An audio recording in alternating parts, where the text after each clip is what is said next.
He comenzado a leer recientemente, aunque no es el único que estoy leyendo, también he comenzado a leer y a estudiar Deuteronomio y otras cosas más, pero para la iglesia estamos en Primera de Samuel.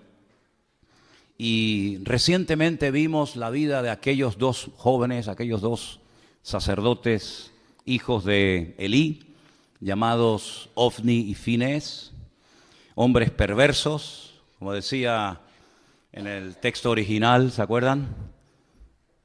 Benei Belial, hijos del diablo, así dice en hebreo.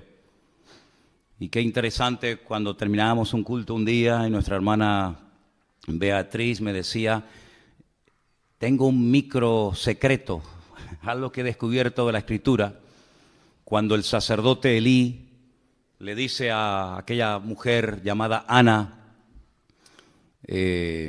digiere tu vino, mujer ebria, ella le dice, yo no soy una hija de Belial, Yo lo que soy es una mujer acongojada, con problemas, con luchas internas y con un gran dolor en mi alma, porque hasta el día de hoy he querido ser madre y no he podido.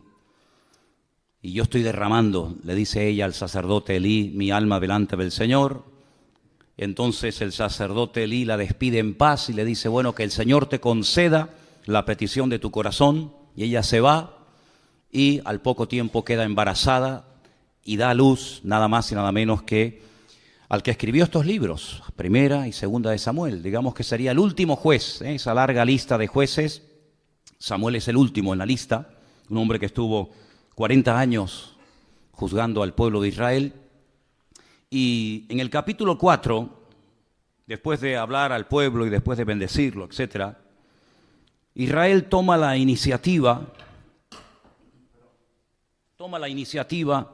de lanzarse a la guerra nada más y nada menos que contra los filisteos. Dice el versículo 1, por aquel tiempo salió Israel a encontrar en batalla a los filisteos. Los filisteos no le estaban atacando. Fueron ellos los que dijeron, vamos a atacar, vamos a encontrar, vamos a ponernos en el camino y vamos a hacerle la guerra a los filisteos. Y dice que Israel acampó junto a un lugar llamado Ebenezer, la piedra que me ayuda, o como algunos han traducido, hasta aquí nos ha ayudado el Señor. Y los filisteos acamparon en Afec, lugar que significa la fortaleza. Ahí estaban uno enfrente del otro, el valle en el centro. Y es terrible porque dice que los filisteos vencieron a Israel. Miren lo que dice el versículo 2. Los filisteos presentaron la batalla a Israel y trabándose el combate, Israel, el pueblo de Dios, fue vencido. Y dice que huyeron de la batalla y en aquel día murieron como 4,000. 4,000 personas. Ahora, yo no sé quién se encargaba de contar a los muertos, pero contar 4,000 cadáveres tiene que ser un trabajo tremendo, ¿no? Pero es que no solamente murieron 4,000, después vamos a ver que murieron muchos más. Y la cuestión está, ¿cómo es posible que el pueblo de Israel, que en aquel momento era el pueblo escogido por el Señor, perdieran una batalla frente a enemigos como los filisteos, que eran paganos, eran idólatras? Su dios principal era Dagón, tenía la forma de un pez, como si fuera una sirena, aunque tenía cara de hombre. ¿Cómo es posible que perdieran frente a un enemigo tan malo y tan perverso como los filisteos? El pueblo de Dios. Bueno, en primer lugar vemos que el Señor no le dijo en esta ocasión a Israel que fueran a pelear contra los filisteos ni contra nadie. Eso es algo muy importante. Es algo que hay que tener en cuenta, ¿saben? No se meta donde Dios no lo llama, hermano. No empiece a meterse en cosas. Ahora voy a hacer esto, ahora voy a hacer aquello, sin tener instrucciones específicas de parte del Señor. Porque vas en tu nombre, vas por impulso, vas en la carne, y eso a la larga te pasa factura. ¿Quién le dice a Israel, váyanse a la guerra y peleen contra los filisteos? Nadie. No es como en otras ocasiones, que Dios habla y Dios revela su plan y su propósito al pueblo, sino que en esta ocasión Israel dice, vamos a pelear. en un golpe de impulsividad o de emoción, vamos a pelear contra los filisteos, que era una nación, que era un pueblo que estaba en la costa mediterránea, tremendamente poderoso, y se metieron en una batalla sin prepararse espiritualmente. Si no solamente no tienen una palabra específica del Señor, sino que no están preparados espiritualmente. Es más, si uno analiza el estado espiritual de Israel en aquel tiempo, no era el mejor, sino más bien todo lo contrario, era cuando peor estaban. Fíjense cómo estaba el liderazgo. Ofni, Fines, sacerdotes perversos, corruptos, que violaban a las mujeres en la puerta del tabernáculo en Silo. Personas que abusaban de su puesto como sacerdotes, quitándole a la gente ofrendas a la fuerza. El pueblo estaba en un momento terrible. No había comunión, no había relación con el Señor. El único del cual habla bien el Señor en aquel tiempo era de Samuel. Pero del pueblo, el pueblo estaba fatal. Y cuando una persona no está bien espiritualmente, ¿cómo se le ocurre meterse en batallas y meterse en terrenos donde para meterte, primero Dios te tiene que decir, métete? Y segundo, Dios te tiene que preparar espiritualmente para que no caigas herido y hagas el ridículo. Y encima, en tu mala decisión, puedas arrastrar a otras personas. Miren cómo murieron en el primer encuentro, en el primer encontronazo, 4,000 hombres. El título del mensaje de hoy es Decisiones equivocadas. Decisiones equivocadas pueden llevarnos a la ruina, a nosotros, y a países enteros, y a iglesias enteras, y a familias enteras. Y lo que me llama la atención es que se sorprenden, encima se sorprenden porque han perdido. Miren, por ejemplo, lo que dice el versículo 3. Cuando volvió el pueblo al campamento, los ancianos de Israel dijeron, ¿por qué nos ha herido hoy el Señor delante de los filisteos? Mientras yo leía esta mañana esta porción, esta pregunta más bien, ¿por qué? ¿Por qué nos ha herido el Señor? ¿Por qué los filisteos hoy nos han ganado? Me venía a la mente, pero así, otro hombre de Dios que un día cuando perdió una batalla le hizo la misma pregunta al Señor. ¿Por qué hemos perdido hoy la batalla? Déjenme que les lea un versículo. Preste atención. Josué rompió sus vestidos y se postró en tierra sobre su rostro delante del arca del Señor hasta caer la tarde. Y los ancianos de Israel echaron polvo sobre sus cabezas. Y Josué le dijo al Señor, ¿por qué nos ha vencido hoy el enemigo? La misma pregunta, ¿por qué nos ha sucedido esta tragedia hoy en Israel? ¿Por qué nos has entregado en las manos de los amorreos para que nos destruyan? Ay, Señor, ¿qué le diré? ¿Qué dirán que Israel ha vuelto sus espaldas delante de los enemigos? Porque los cananeos y los moradores de esta tierra oirán y nos van a rodear y borrarán nuestro nombre sobre la faz de la tierra. Y entonces, ¿qué harás tú con tu gran nombre? Pero espérense, la diferencia entre la pregunta que le hace el pueblo de Israel al Señor en 1 Samuel 4 y la pregunta que hace en Josué capítulo 7, Josué al Señor, es muy diferente, porque unos no esperan que Dios responda. Cuando tú haces una pregunta, espérate a que se te responda. No preguntes y respondas al momento, sino infórmate, cerciórate si lo siguiente que quieres hacer es lo correcto o vas a seguir metiéndote más en líos. Sin embargo, con Josué fue diferente, porque él rasga sus vestiduras delante del Señor. Él dice, ¿cómo es posible que ayer le ganamos a los de Jericó, una ciudad inmensa, y hoy nos vamos a pelear contra una población, una localidad muy pequeñita llamada Jai, y perdemos? ¿Cómo es posible que al grande le ganemos y al chico perdamos? Y ahora Dios habla y le dice, escuchen, el Señor le dice a Josué, levántate, ¿por qué te postras sobre tu rostro? Israel ha pecado y aún ha quebrantado mi pacto que yo les mandé, y también han tomado del anatema y hasta han hurtado, han mentido y lo han guardado en sus enseres. Por esto los hijos de Israel no podrán hacer frente a sus enemigos, sino que delante de sus enemigos volverán las espaldas. Por cuanto han venido a ser anatemas, yo no estaré con vosotros. Levántate y santifica al pueblo. Y todos conocemos el resto de la historia de cómo un solo hombre llamado Acán, quebrantó la orden de no coger, de no llevarse nada a su tienda y traer maldición al pueblo. Y entonces cuando ellos santifican, cuando ellos arreglan el problema, se levantan, van a la batalla y vencen al enemigo. Pero en el caso de 1 Samuel 4 no sucedió así, sino que le preguntan al Señor, ¿por qué nos ha herido hoy el Señor?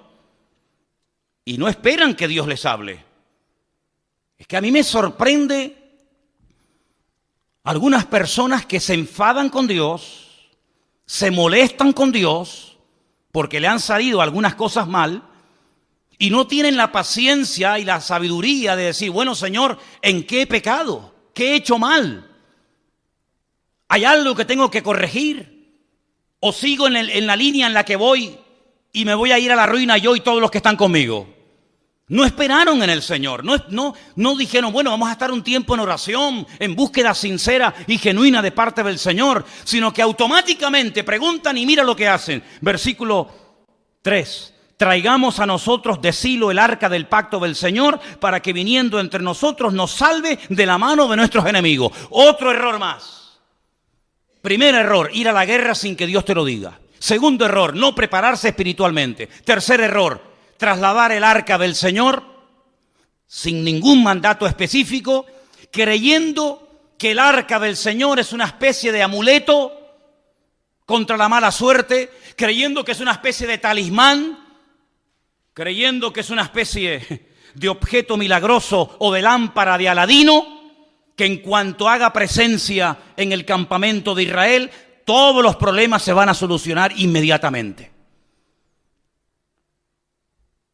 ¿Cuánta gente se rodea de cruces, de estampitas, de resguardos, de amuletos, creyendo que de esa manera están protegidos contra los malos espíritus, las malas influencias, que Dios está con ellos? ¿Saben lo que demuestran las personas que recurren a cosas creadas por el ser humano para autoprotegerse contra el mundo espiritual? ¿Saben lo que demuestran? Que no conocen a Dios. Porque si conocieran a Dios, sabrían perfectamente que Dios no necesita de nada ni de nadie para proteger tu vida y pelear tus batallas. No tenemos que llevar cruces en el cuello para protegernos de nada. No tenemos que llevar ningún tipo de amuleto, de resguardo para decir, ay, es que por si acaso me hacen algo o por si acaso alguien me hace algo. No, mi hermano, el ángel del Señor acampa alrededor de los que le temen y los defiende, dice la Biblia. Y decía el rey David, y de esto sabía mucho, y aunque un ejército acampe contra mí, no temerá mi corazón, porque el Señor es mi luz y mi salvación. Bendito sea Dios. Ellos dijeron, no, traigamos el arca. No importa si estamos en pecado, no importa. No importa si nos llevamos mal los unos contra los otros. No importa si la santidad ya es la asignatura pendiente. No importa si estamos bien o mal. Traigamos el arca, que al fin y al cabo no cuesta nada traer un mueble, trasladarlo de un sitio a otro, y el arca por sí misma nos defenderá contra el enemigo. Pero el arca no fue diseñada ni creada por el Señor para tales objetivos. El arca era, digamos, un mueble. Tenemos ahí en la entrada una especie de réplica, ahí tenéis una fotografía de cómo podía ser el arca en aquellos tiempos. En su interior, en esta caja, en este cajón de madera de acacia forrado de oro por dentro y por fuera, se guardaba un poco de maná para recordarle al pueblo de Israel que Dios había suplido milagrosamente durante muchos años el alimento en el desierto. Se guardaban las tablas de los 10 mandamientos, las que rompió Moisés la primera vez y la segunda, que estaban intactas en su interior. Y también la vara de Aarón también se guardaba cerca de este arca. Era un mueble de oro. Arriba pueden ver, en la parte de arriba, entre las alas de los querubines, estaba lo que llamaban el propiciatorio, y era el lugar en donde entraba el sumo sacerdote una vez al año y derramaba la sangre de un sacrificio que previamente había hecho en la entrada, y allí oraba y allí intercedía para que Dios protegiera al pueblo de Israel durante un año más, hasta el próximo día del Yom Kippur, el día del perdón. Tremendo. Parece que el pueblo de Israel no termina de aprender la lección. No es la primera vez que recurren a un objeto creado, no es la primera vez que recurren a un objeto depositando su fe en el objeto más que en el Dios del objeto. Ya lo habían hecho en el monte Sinaí, ¿se acuerdan? Cuando dice la Biblia que según ellos, Moisés tardaba mucho. No sabían qué había ocurrido con el varón de Dios. Y entonces dijeron, mira, como no sabemos lo que ha pasado con este hombre, si está vivo, si está muerto, si vendrá o no vendrá más, vamos a hacernos unos dioses que nos vuelva otra vez a llevar por el desierto y volvamos otra vez a Egipto. Y dice la Biblia que Aarón, el hermano de Moisés, le pidió a la gente que les diera zarcillos y pendientes de objetos de oro, y lo fundieron y le dieron forma, y dice que hicieron un becerro de oro. Y entonces le dijeron, este es el Dios que te sacó de Egipto. Y cuando Moisés baja de la montaña se encuentra aquel espectáculo vergonzoso y les dice, ¿qué habéis hecho? Y Aarón, tratando de justificar lo injustificable, les dice, no sé, yo cogí el oro, lo eché en el fuego y salió esto. Así dice, léanlo. Yo eché el oro y de repente, no sé, ¡pum!, apareció así de la nada este becerro de oro. Y Moisés se indigna y rompe las tablas de los 10 mandamientos y tiene que otra vez volver a subir a la montaña, porque ellos lo que querían era tocar, ellos lo que querían era ver a ese Dios, que no era ese Dios ni mucho menos, ¿verdad? Ya también lo hicieron en la época de Gedeón. No sé si se acuerdan ustedes que Gedeón hizo un efod, que al final terminaron adorándolo.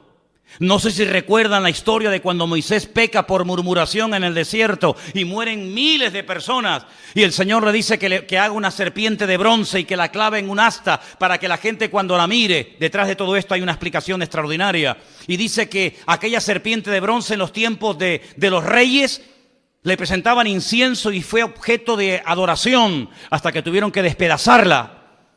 Y así el hombre tiene siempre como una tendencia a agarrarse a cosas. Y alguien dijo que potencialmente todos los seres humanos tenemos tendencia a la idolatría. Parece mentira. Hay gente que dice, no, yo no adoro a nadie, sí, pero luego pero tus hijos los adoras, ¿verdad? O adoras tu casa, o adoras tu trabajo, tu coche, o tus pertenencias. El hombre siempre está tratando de tener algo a lo cual agarrarse y de poder ver, Sin embargo, nos olvidamos de aquella palabra tremenda en el Evangelio según San Juan, capítulo 4, cuando el Señor Jesucristo dice que Dios es espíritu. Y los que quieran adorar a ese Dios de espíritu tienen que hacerlo en espíritu y en verdad. Y la palabra del Señor nos enseña que nuestro Dios no se puede hacer, no se puede medir, no se puede pensar, porque nuestro Dios es, primero, inmortal. Segundo, infinito. Dígalo conmigo. Tercero, inmutable. Cuarto, inalterable. Quinto, incomparable. Sexto, inigualable. Séptimo, inescrutable. Y así podríamos estar toda la noche enumerando características de nuestro Dios. Y nuestro Dios prohíbe que se le hagan a Él figuras de oro, de plata, de piedra, de bronce o de lo que sea, sino que al Señor tu Dios adorarás y a Él solo servirás, sin darle ningún tipo de forma, sin darle ningún tipo de medida, sino que nuestro Dios es espíritu y por eso Él ha puesto su espíritu en nosotros para que podamos comunicarnos con Él por la fe y no por vista. ¿Cuántos dicen amén? Pero Israel cayó en la torpeza de creer que porque venía el arca al campamento, lo cual trajo aparentemente mucho júbilo y mucho grito, pero solamente fue eso. Mucho grito, nada más. Hay algunas iglesias que a veces dicen, demos un grito de júbilo. Y después del grito de júbilo, ¿qué queda? Porque aquí gritaron, y dice que gritaron tanto que el enemigo se asustó. Y dice que gritaron de tal manera y con tal volumen que dice que la tierra tembló. Pero no hubo cambios en el mundo espiritual, era todo emoción. Es como cuando dice la Biblia que aquellos huesos comenzaron a unirse el uno al otro y lo único que había era ruido, mucho jaleo, pero no había espíritu, no había presencia divina en lo que estaba ocurriendo en aquel lugar. Y en todas nuestras acciones, en todo lo que hagamos, pensemos o planeemos, no solamente tenemos que buscar la expectativa, el ruido, la apariencia, sino tener el aval y el respaldo divino de que Dios está detrás de la obra o de la palabra o de la acción que estoy haciendo. ¿Cuántos dicen amén? El mismo Señor Jesucristo dice, lo que yo digo y lo que yo hago, no lo hago por mi propia cuenta, sino que hago y digo lo que el Padre me autoriza y me ordena que haga y que diga. Eso es un sometimiento total y absoluto a la voluntad divina, en palabras y en acciones, pero en estos nada que ver. Se quejan porque Dios nos ha abandonado, porque el enemigo se ceba con nosotros, pero escuchen, si vamos un poquito más adelante, por ejemplo, al versículo 10, cuando ellos ya se creen fuertes porque ya tienen el arca de la alianza entre ellos, dice, pelearon pues los filisteos, y otra vez dice, terrible, Israel fue vencido. Ya es la segunda vez.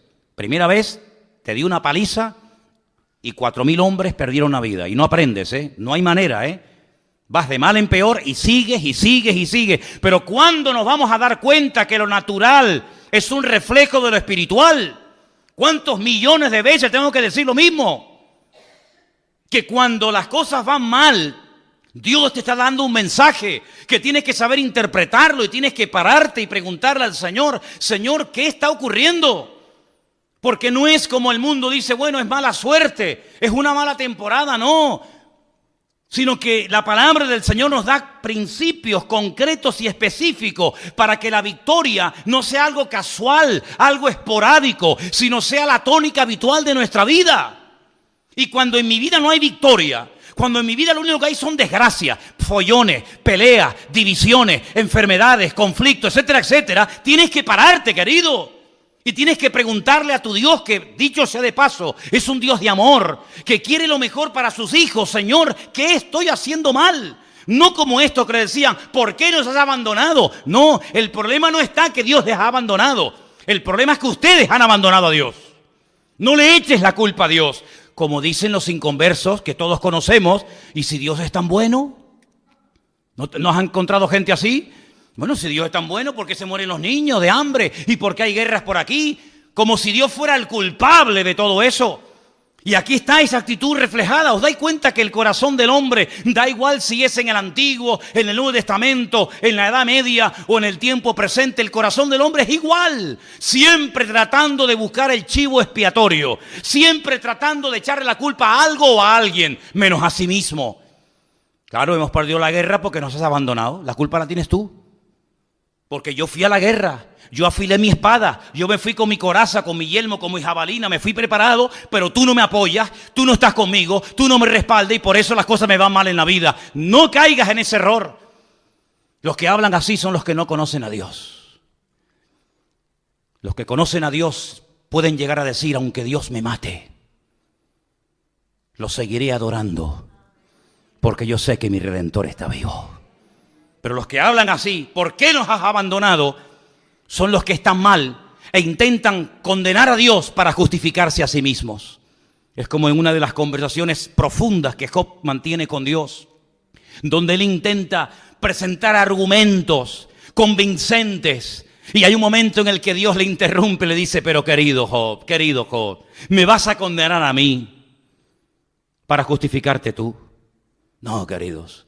Cuando las cosas en la vida no ruedan y no salen en lo natural, en lo espiritual, en todas las áreas de nuestra vida, no hay bendición, no fluye la bendición de Dios, no tienes una vida atractiva, una vida que la gente diga, yo quiero ser como esa mujer, yo quiero ser como esa familia, yo quiero ser como ese hombre. Cuando tu vida es una vida de tragedia, de desgracia, de lío, de follones, cuando tu vida no es una vida que sea luz, sino es tiniebla, tienes que pararte y no echarle la culpa a Dios, sino preguntarte, Señor, ¿qué estoy haciendo mal? Y el Señor te va a hablar, como le habló Josué, ¿visteis? Y le dijo, no, es que el problema es que hay pecado y Dios no se puede mover y su gloria queda detenida cuando hay pecado y desorden en el pueblo. A mí me sorprende que siga lloviendo. A mí me sorprende que podamos seguir respirando. A mí me sorprende que aún estemos con vida. Y no es por nuestros méritos, sino es por la misericordia y por la gracia de nuestro Dios, ni más ni menos. ¿Estamos de acuerdo, hermanos? Vuelven a pelear y miren lo que pasa. No han aprendido. Hermanos, si no aprendemos de la historia, la volveremos a repetir. Así dijo David Ben-Gurión, primer presidente de Israel. Si no aprendemos de la historia, volveremos a repetir los mismos errores. Y me da la impresión de que hay muchos líderes políticos a nivel mundial que no han aprendido de la historia y que vuelven otra vez a repetir la historia y los mismos errores, y aún peor que en el pasado. Pelearon los filisteos, Israel fue vencido, huyeron cada cual a sus tiendas y fue hecha muy grande mortandad, pues cayeron de Israel 30.000 hombres de a pie. Primeramente habían caído 4.000, ahora 30.000, ya van 34.000 muertos. Pero cuando tú abres una brecha al pecado, el pecado siempre va más, es como un cáncer. El cáncer no va menos. El cáncer cada vez va más, amigo. Y si empezó de una forma muy sencillita y ahí prácticamente inapreciable, como no se actúe inmediatamente, eso se va a extender y cuando quieras meterle mano es demasiado tarde. No solamente ya han muerto 34.000 hombres, pero 34.000 hombres significa, no digo todos, pero muchos tendrían hijos. ¿Cuántos miles de niños quedaron en aquel tiempo huérfanos por una mala decisión? ¿Cuántas viudas?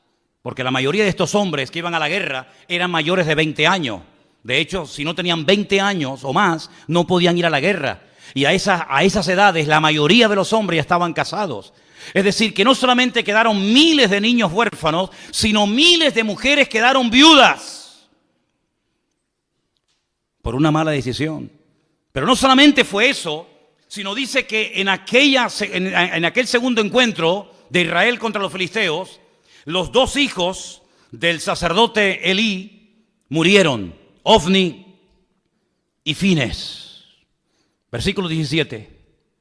El mensajero dijo: Israel huyó delante de los filisteos y también fue hecha gran mortandad en el pueblo, y también tus dos hijos, Ofni y Fines, fueron muertos, y el arca de Dios ha sido tomada.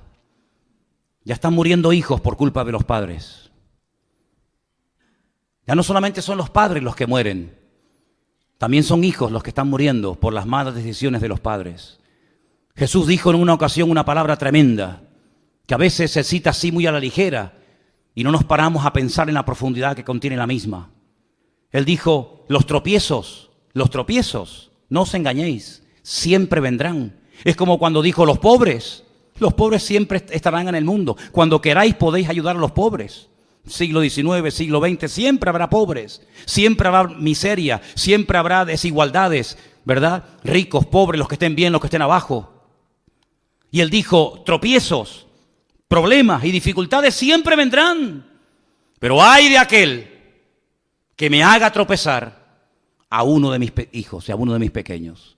Porque mejor le fuera haberse atado una piedra de molino al cuello y echarse a la mar que haber hecho tropezar a uno de estos pequeños. Si te quieres reventar y hacer lo que te da la gana, hazlo, allá tú, con tu conciencia y con tu Dios. Pero ten cuidado que en tu locura arrastres a tus hijos y el día de mañana te pese en el alma y en el corazón haberlos tenido del tingo al tango, ahora aquí y mañana allá, y al final ni comes ni dejas comer a tus hijos. Ten mucho cuidado, porque por la locura de esta gente, no solamente niños quedaron viudos, no solamente huérfanos, no solamente mujeres quedaron viudas, sino que ahora también están comenzando a morir hijos. Y es terrible cuando a veces por nuestras decisiones equivocadas, vuelvo a decir, decisiones equivocadas, título del mensaje de hoy, hacemos tropezar a otras personas que nos siguen, pero no porque te apoyen, sino porque no les queda otro remedio. Pero no te olvides que el que te siga a la fuerza algún día te abandonará, porque los que nos tienen que seguir a nosotros no es por la fuerza, no es por la presión, sino es por la convicción. También seguían a Saúl, pero dice que le seguían temblando de miedo, pero sin embargo dice que había muchos que seguían a David desarmados, pero porque tenían una confianza tremenda en su líder, porque sabían que era el hombre más cerca del corazón de Dios. ¿Te das cuenta? 34.000 muertos, miles de niños huérfanos, miles de viudas solas, los hijos del sacerdote muertos. Pero hay más todavía, hay más todavía. Porque no doblan su corazón delante de Dios, porque no se humillan. Y cuando no se humilla el pueblo, cuando no pide perdón, el diablo se ceba y el diablo va por todas. Y ahora les roba el utensilio más sagrado en toda la historia del pueblo de Israel. El arca del pacto. El Aarón Berit. El arca del pacto. Esa palabra pacto en hebreo es Berit. Es una palabra sagrada, es una palabra que tiene una connotación espectacular, porque un pacto no es un contrato. Un contrato se quiebra, se rompe cuando uno de los dos no cumple las condiciones. Pero los pactos que Dios ha hecho no se quiebran. Los pactos de Dios son eternos. Y ellos traen ese mueble que es el símbolo, es la representación física, tangible y visible de un pacto que un Dios eterno ha hecho con un pueblo que le está siendo infiel. Y lo que recurren es al tipo, al símbolo, en vez de al Dios del pacto. Qué tremendo cuando aquella mujer llamada Helena se dedicó a ir por Tierra Santa, sobre todo por Jerusalén, buscando reliquias. Era la madre de Constantino, supuestamente el primer emperador romano convertido o que reconoció y admitió el cristianismo como la religión oficial del Imperio Romano. Y fue a Jerusalén y comenzó a buscar el lugar donde Cristo había muerto. Y fue a Jerusalén buscando la túnica que le habían quitado los romanos cuando estaba clavado en la cruz. Y fue a Jerusalén tratando de encontrar astillas de aquella cruz y los clavos y las espinas y la sandalia y esto y aquello. Y ahí comenzó todo un negocio y toda una parafernalia litúrgica y religiosa acerca de cosas, ¿verdad? Y la gente hasta el día de hoy adora y se agarra y se aferra a cosas, al fin y al cabo creadas por el ser humano. Y cuando vamos a Israel yo le digo a la gente, ¿y qué más da? ¿Qué más da? Si sobre esa piedra el Señor se inclinó, se sentó o lloró, ¿qué más da? No deja de ser una piedra, no adoremos las cosas, adoremos al que vive por los siglos de los siglos, amén. Sin embargo, el hombre, como dije antes, tiene una tendencia brutal a la idolatría. Y si no tiene nada o a nadie a quien adorar, recurre a la peor de todas las idolatrías, que es la egolatría, que es adorarme a mí mismo y decir yo soy el dueño, yo soy el Dios. Y encima le digo al verdadero Dios, tú no existes, el que existe soy yo. Esa es la peor de las idolatrías. Y esto es lo que le pasó al pueblo de Israel, un pueblo que tenía que ser cabeza y se convirtió en la cola y en el hazmerreír de los filisteos en aquella época. Quiero que volvamos a ver esa imagen donde veíamos el territorio que ocupaban los filisteos en aquella época. Esa franja mediterránea larga, de más de 50 kilómetros de largo, en color rojo, era el territorio que en aquellos tiempos ocupaban los filisteos. Los filisteos no eran originarios de allí, no. Los filisteos eran un pueblo, la mayoría de los historiadores dicen que puede ser que vinieran de la isla de Creta, no eran oriundos de Canaán, eran de otro lugar que decidieron trasladarse en barco y tomar posesión de esas ciudades tan importantes que hasta el día de hoy existen. Por ejemplo, tal vez la ciudad más famosa que tenía los filisteos en aquel tiempo, que sigue existiendo hoy en día, es la ciudad de Gaza. ¿Quién no ha oído hablar de la franja de Gaza?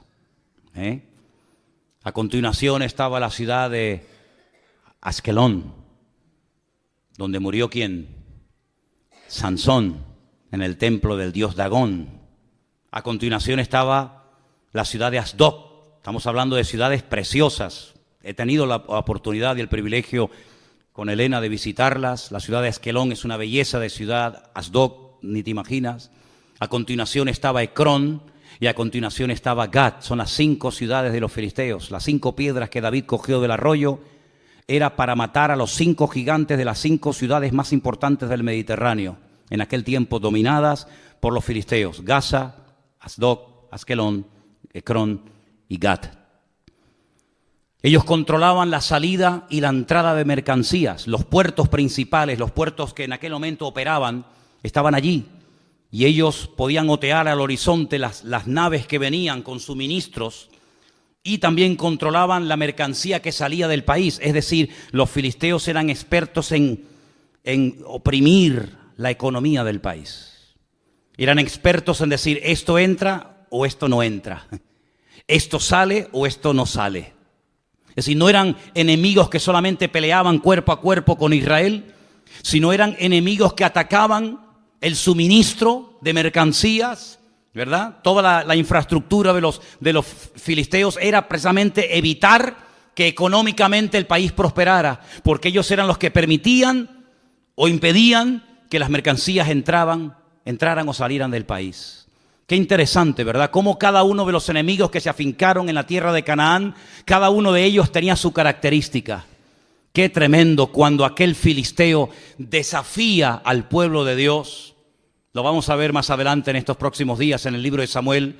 Y cómo David reconoce, cómo David discierne espiritualmente que detrás de ese gigante, detrás de esa masa de carne, detrás de ese hombre natural, hay un poder, un principado espiritual que lo que intenta es ahogar y lo que intenta es amedrentar y asustar al pueblo de Dios. El arca es robada, se la llevan los fariseos a su tierra. No es que obraran mejor que los israelitas, pero a veces, escúchame bien, los inconversos son el látigo que Dios utiliza para tratar con tu vida. Escucha bien esto que te acabo de decir. Tal vez lo has oído o tal vez la primera vez en tu vida que un pastor te dice esto. Ten cuidado porque si no escuchas la voz de Dios, si no prestas atención a la voz de Dios, puede ser que Dios le permita a algún inconverso golpearte y humillarte para que busques a Dios sí o sí. No te olvides que Dios puede utilizar al faraón para decirte ven y toma tierras y vive de maravilla, o al mismo faraón o a otro lo puede utilizar para amargarte la vida y para impedirte y coaccionarte tu libertad. Dios puede utilizar a un Nabucodonosor para destruir a un templo y para destruir una civilización y para destruir a todo un pueblo y una ciudad, y al mismo personaje el Señor lo puede utilizar para levantarte y para prosperarte y ponerte con autoridad y con poder en Babilonia, como fue el caso de Daniel, Mesac, Abednego y Misael.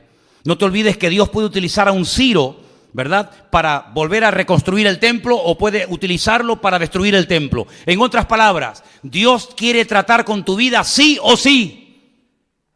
En esta iglesia o a la que vayas, no puedes huir del trato de Dios. Si no le escuchas por las buenas, tendrás que escucharlo por las malas. Si no le atiendes por lo espiritual, te tocará la fibra física, y si no la mente, y si no la economía, y si no la familia, pero sí o sí, Dios no se va a detener, sino que Dios tiene un propósito y un diseño para nuestra vida, y Él puede utilizar al jefe que te paga no pagándote, o puede utilizar al jefe que te paga para bendecirte y para ayudarte, o para amargarte la existencia y la vida, y puede utilizarlo para ponerte en el puesto de trabajo que anhelas y quieres tener, o para ponerte en el sitio donde jamás en tu vida te gustaría entrar y pisarlo. En otras palabras, Dios puede utilizar el martillo, la mula, el perro, el sol, la luna, las estrellas o lo que haga falta. Pero a Dios no lo va a detener nada ni nadie, porque Dios dice que no parará de obrar en nosotros hasta que Él venga a buscarnos y quite nuestras arrugas y quite las manchas de nuestra vida. ¿Cuántos dicen amén? Por eso, queridos hermanos, entremos por las buenas en el trato de Dios, porque yo dije en una ocasión, y creo que algunos lo recordarán, que al listo, con una simple mirada, capta el mensaje. Pero al tonto, ni tirándole piedras, se entera de la película. Era como antiguamente, los padres miraban a los hijos y le transmitía telepáticamente un mensaje que el chiquillo interpretaba al momento. No hacía falta traductor de Google ni vainas raras, sino que la simple mirada del viejo, cuando coincidía con la tuya, te estaba diciendo o te quedas quieto, o cuando vaya a casa te meto un cogotazo que te vas a enterar, malcriado. Todo eso te lo decía con la mirada. Hoy en día te manda WhatsApp, abre una página de Facebook tu viejo, te manda todo lo que quiera y no te enteras. Vamos a leer algunos versículos interesantes. Proverbios 3, del 31 en adelante. Proverbios capítulo 3, si me los ponen casi mejor. 31 al 33, perfecto. Proverbios 3, del 31 al 33. No envidies al hombre injusto. ¿Conoces a alguien que se porta injustamente contigo? ¿No? Bueno, yo sé que ustedes siempre están en otro nivel, están en una dimensión espiritual allá que yo todavía no he llegado, pero si algún día conoces a alguna persona injusta que le va bien, tiene un buen coche y tal y cual, dice, no lo envidies, no tengas envidia del injusto, ni escojas ninguno de sus caminos, porque el Señor abomina. Ay, nos habían dicho que Dios ama al pecador y aborrece el pecado. ¿No nos habían dicho eso? Pues es que eso no está en la Biblia. No, hermano. La Biblia dice que Dios ama al pecador, pero aborrece el pecado. ¿Y dónde está eso? Eso no es en la Biblia. Eso se lo inventaron yo no sé quién. Yo lo que leo es que Dios abomina al perverso. ¿Cómo va a amar Dios a un violador de niños? Tendrá que arrepentirse de su pecado para cambiarlo y para hacer algo en su vida. Pero mientras no se arrepienta, el violador, el asesino, el ladrón, el injusto, etcétera, etcétera, dice, Dios lo abomina. Abomina al perverso. Pero su comunión íntima, ¿con quién es? Con los justos. Y el 33, porque la maldición de Dios, ay amigo, ahora se va a dar cuenta porque hay gente que está así. Porque la maldición de Dios es real, es tan real como la bendición de Dios, igual. La maldición de Dios, ¿dónde está? En la casa del impío, de los que le han dado la espalda a Dios. Pero Él bendecirá la morada, la casa de los justos. Así es lo que dice la palabra. Salmo 37. 1 y 2, un salmo que le gusta mucho a Miriam. Salmo 37, 1 y 2, es precioso. No te impacientes a causa de los malignos. Otra vez la envidia. Ni tengas envidia de los que hacen iniquidad. Porque como hierba serán pronto cortados y como hierba verde se secarán. ¿Cuántos dicen amén? Y el último. Segunda de Pedro, capítulo 2, del 20 al 22. Dice así la palabra. Ciertamente, y esto es muy fuerte esta palabra que voy a leer esta noche. Espero que no haya nadie que esté viviendo en este terreno. Porque mira lo que dice el Señor. Si habiéndose ellos, está hablando de gente que conoció, gente que tuvo un encuentro con el Evangelio. Si ellos, habiendo escapado de las contaminaciones del mundo. ¿Y cómo escaparon del sistema de valores del mundo? Como dice ahí, de las contaminaciones del mundo. ¿Cómo lo hicieron? Por el conocimiento del Señor y Salvador Jesucristo. Así escaparon de ese mundo.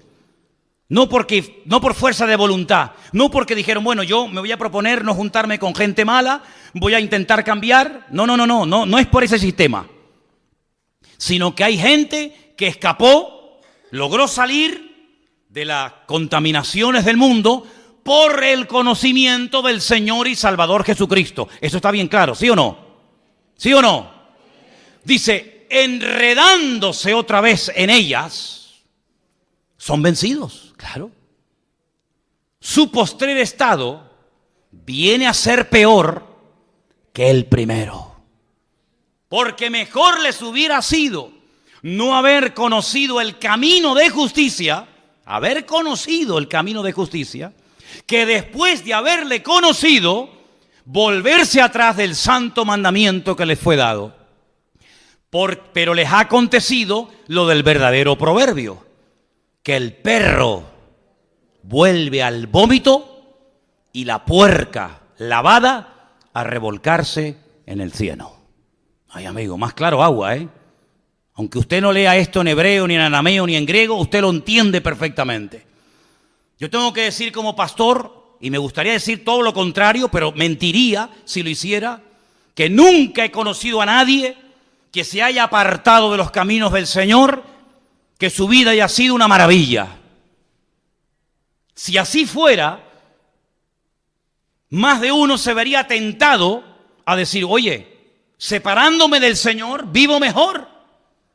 Pero es que no hay ni la más mínima tentación en los que hemos nacido de nuevo. No tenemos ni la más mínima tentación de separarnos, de dejar a Dios, de darle las espaldas. ¿Saben por qué? Porque no hay ni una sola persona, se llame quien se llame y viva donde viva, que habiendo conocido al Evangelio y al Señor, apartándose de Él, la vida de fuera mejor. Sino que el Señor los compara con un perro que vomita y se vuelve a comer lo vomitado. Y si lo compara con un cerdo que lo lava y en cuanto encuentra basura, se vuelve a revolcar en él. Y dice, y el postrer estado es peor que al principio. Hermano, si usted no entiende esto, yo ya no sé cómo decírselo.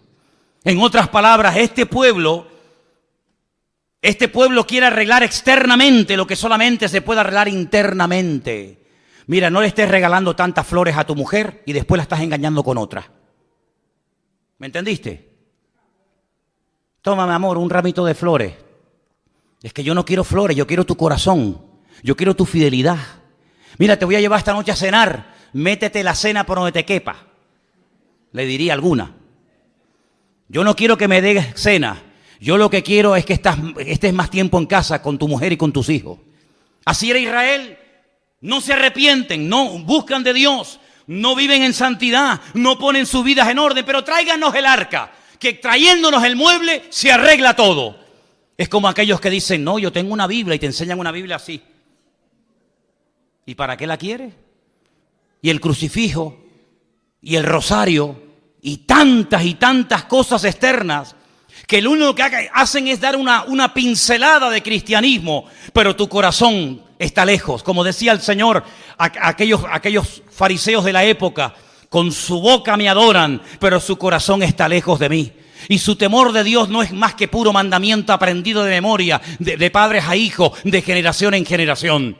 El Señor, que lo que busca, señales externas, o que verdaderamente cambiemos y hagamos frutos dignos de arrepentimiento. ¿Qué les parece, hermanos?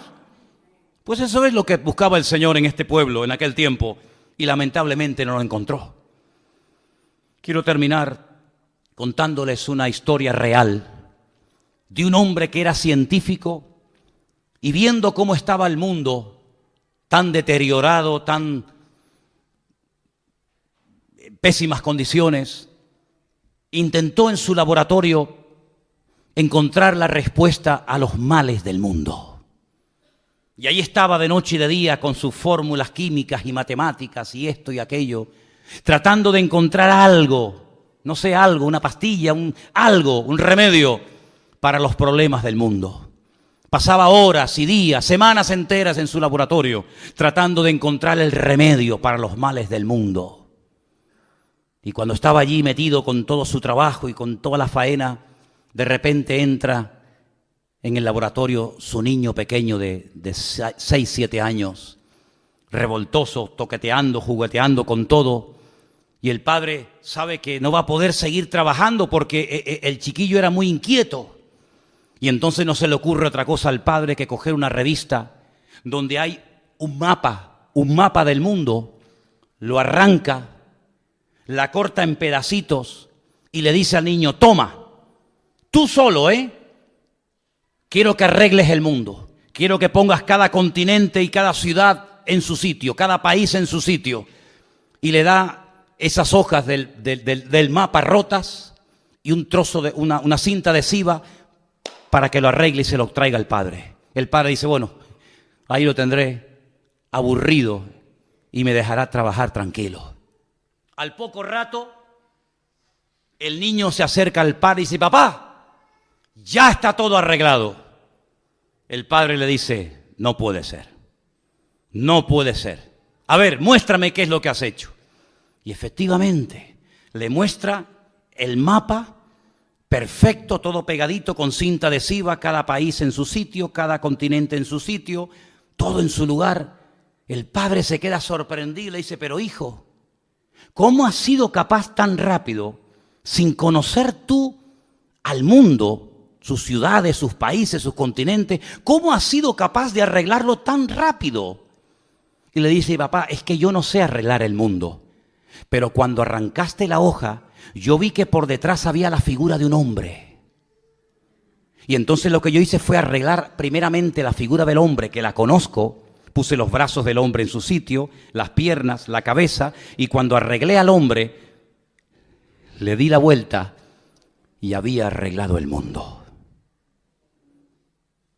Eso es lo que intentan hacer los seres humanos, arreglar el mundo.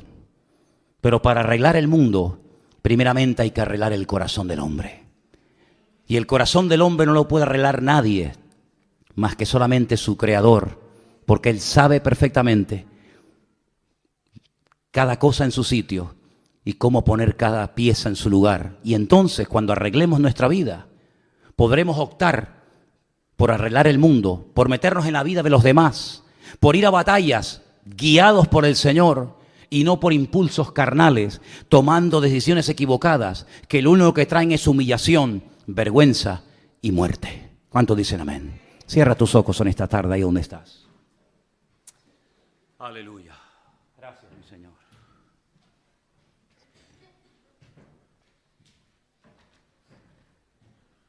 Gloria a tu nombre, Jesús. Bendito sea Dios. Qué bueno eres tú, Señor. Dice la Escritura, yo he venido para darte vida. Y vida en abundancia. Es una palabra que el Señor utiliza en varias ocasiones en su ministerio. Vida, vida eterna, vida en abundancia. ¿Sabéis una cosa, hermanos? Mientras estamos orando, la palabra vida en hebreo, no tiene singular. No hay vida. Es hayim, vidas. En nuestro idioma podemos hablar de la vida o de las vidas. En hebreo solamente se puede hablar de vidas en plural. Es que hay una vida terrenal, hay una vida eterna, hay una vida física, hay una vida espiritual, hay muchas vidas, no una sola. Y yo te pregunto esta tarde, ¿cómo está tu vida? Tu vida física, tu vida espiritual, tu vida psicológica, tu vida material. Ese conjunto de elementos que forman tu vida o tus vidas, ¿cómo están? Que el Señor componga nuestras vidas, que nos ordene, que nos consagremos y nos comprometamos a Él, para que no nos ocurra lo que le ocurrió a Israel en los tiempos que hemos visto esta tarde, que eran vencidos y derrotados por el enemigo. Tú has sido creada, diseñada por la mano del Creador, bendito sea su nombre, para que tu vida sea una vida de bendición y una vida con propósito, no una vida rota, no una vida despedazada, hecha a pedazos. Si así fuera, como el niño de la historia que supo poner cada cosa en su sitio, el Creador del universo, nuestro bendito y amado Señor, está aquí esta tarde para poner nuestras vidas en orden y darnos paz desde que te levantas hasta que te acuestas. La paz del Señor, que sobrepasa todo entendimiento, guardará vuestros corazones y pensamientos en Cristo Jesús. Porque Él guardará en paz, en completa y profunda paz, aquel cuyo pensamiento en ti persevera, por cuanto en ti ha confiado. Mi paz os dejo, mi paz os doy, no como el mundo la da. Así que, queridos hermanos, la paz es el regalo de Dios para sus hijos. Es el pan para los hijos, la paz de Dios, el shalom de Dios, es para nosotros. Recíbela en esta tarde, llévatela a tu casa. Que tu casa sea un hogar de paz. Pero para que sea un hogar de paz, Él tiene que ser el príncipe de la paz en esa casa. De lo contrario, me temo que será imposible. Señor, venimos a ti en esta tarde, postrando nuestra voluntad a tus pies y diciéndote, Señor, toma nuestra vida en tus manos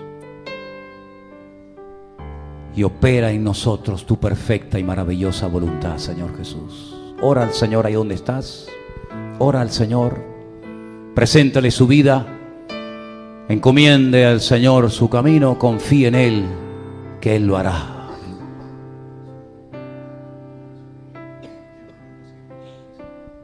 Aleluya, Jesús. Bendito sea tu nombre. Ahí donde estás sentado, tranquilo, ora, busca de Dios, busca de Dios. Pon tus pensamientos en los pies de Cristo. Pon tu vida ante el altar de Dios.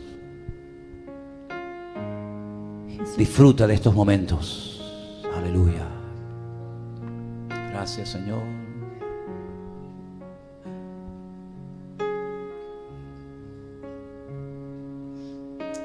Gracias, mi Señor. Jesucristo, reinas con poder, soberano, victorioso Rey.